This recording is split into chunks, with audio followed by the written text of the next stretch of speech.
Welcome to Life Talk, a series of thought-provoking podcasts specifically developed to thoroughly enrapture, dynamically expand, and potentially enrich your life by challenging your heart. And now, here's Craig.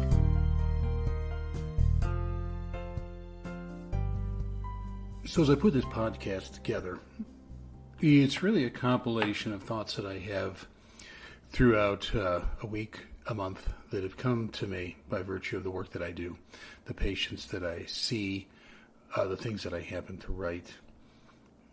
And I try to come at things from the perspective of an in-depth thought, something that is applicable to the times, but speaks in a deep way to the times. And so on this particular podcast, there is a quote that I wrote that's based on what we're seeing transpire in our culture today. And the quote is designed just to help us be thoughtful in terms of what we are doing rather than thoughtless. And the quote reads this way. It says, "How often have we taken up arms in some crusade that appeared so impeccably brilliant, indisputably praiseworthy, and immeasurably grand, that we came to believe that the crusade itself transcended all of the truth that would show it to be none of those things. And in the end, how many times were the arms that we took up in such a crusade discharged in our direction?" I think a lot of times we just tend to pick up on some idea or some thought or some sort of movement, and I don't know that we take the time to really think through the degree of the movement. I think what we respond to is the initial sense that this has value, that this has meaning, that this has purpose, that this is valid in the context of our world today and in the dynamics that we're seeing being played out around us. But do we ask the deeper questions? Do we really probe and ask maybe, where did this cause originate? In other words, what are the core issues of this particular cause? And in fact, are the core issues beyond this cause itself? Are these core issues, in fact, a manifestation of a much larger underlying issue that may be a part of our humanity? It may be a part of our culture. It may be a part of some current political agenda or some trend or something that the culture has come to define as vogue.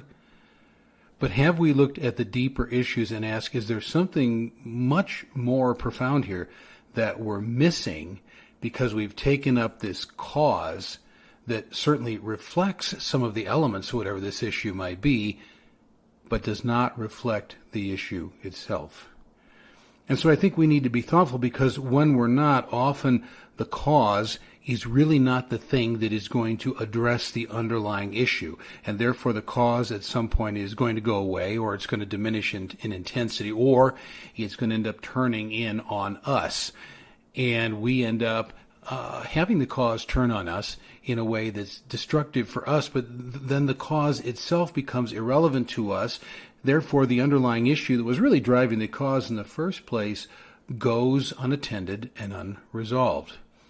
I think the second thing we need to think about, really, and probably more fundamentally if we're honest about it, is in the light of any cause, and whatever the dynamic of that cause is or the source of that cause, I think before we engage any cause, I think we need to look at ourselves and say, okay, are these issues inherent with us? In other words, do we possess within us the biases, the prejudices, some of the nuances, some of the behaviors, some of the habits, some of the history, some of the attitudes, some of the behaviors that really are at the core of whatever cause we've become a part of?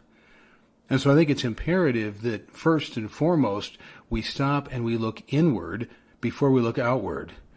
So we are just bent on engaging in some sort of cause when we've really not looked inside and asked how much of the cause is reflective of a cause within us, or an issue within us, or a bias within us, or whatever that might be. And so I think it's really, really important that if we are to engage a cause, yes, as I noted a moment ago, we need to ask, what are the underlying issues, the real underlying issues here that are likely a whole lot bigger than this one individual cause? And then secondly, are those issues inherent within me? Are those things that are kind of working themselves around in me and hopefully working themselves out in me, but do I possess some of these issues as well? And so I think we have to go inward first before we go outward if we're really going to be responsible in dealing with the cause. And then thirdly and finally, do we become so enamored with a cause that the cause itself becomes the point of focus versus what the cause was really about in the first place? So sometimes I think I watch people become so engrossed in a cause and so taken up in the energy of the cause that the cause itself becomes the cause itself. And in that, we lose what we were really doing and what this was really about and any potential change that we could bring. Sometimes I think the fervor and the energy and the excitement of a particular cause becomes the cause in and of itself, and all of a sudden we're running rampant on a cause and we have forgotten probably what this cause is really all about. We have negated the responsibility we have to ask the bigger questions in terms of what are the underlying issues that are much bigger than this singular cause, and then we've also not taken the time to look internally and go, are these dynamics going on within me, and maybe I should be resolving them within me first. I think there's a lot of folks out there, and myself included at times, that we run off on these grand causes, and we're really not doing so in a thoughtful manner, and therefore, as the quote says, the dynamics of the cause end up getting directed at us in a negative way, or the cause goes negative, or the cause goes away, and in the end what we have is we have a cause that never really served the underlying purpose, that ate up a lot of time, effort, and energy, that fundamentally went very few places, if any places at all, and a cause that probably never really dealt with the underlying cause that was far bigger than the initial cause in the first place. And so in the end, I think what I'm saying is, let's be responsible people. Let's engage the issues in the world around us, absolutely. Let's look at the world around us and ask what we can do to make the world a better place. Let's look at the world around us and say, how do we engage the issues in our culture and our issues globally? Because I think we need to. I think we have a responsibility to do that. But I think we have a responsibility to do that with great thought, great care, and with a whole lot of introspection. And if we do that, I think we can address the underlying issues that are bigger than the cause in a way that the cause will hopefully become unnecessary because the issues that drove it have been resolved.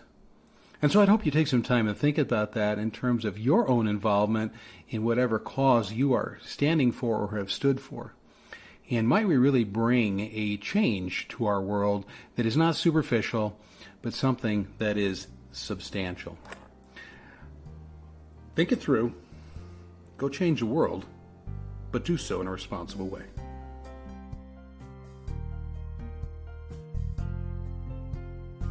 Thank you for joining us for Life Talk. For further information or additional resources, please visit www.craiglpc.com.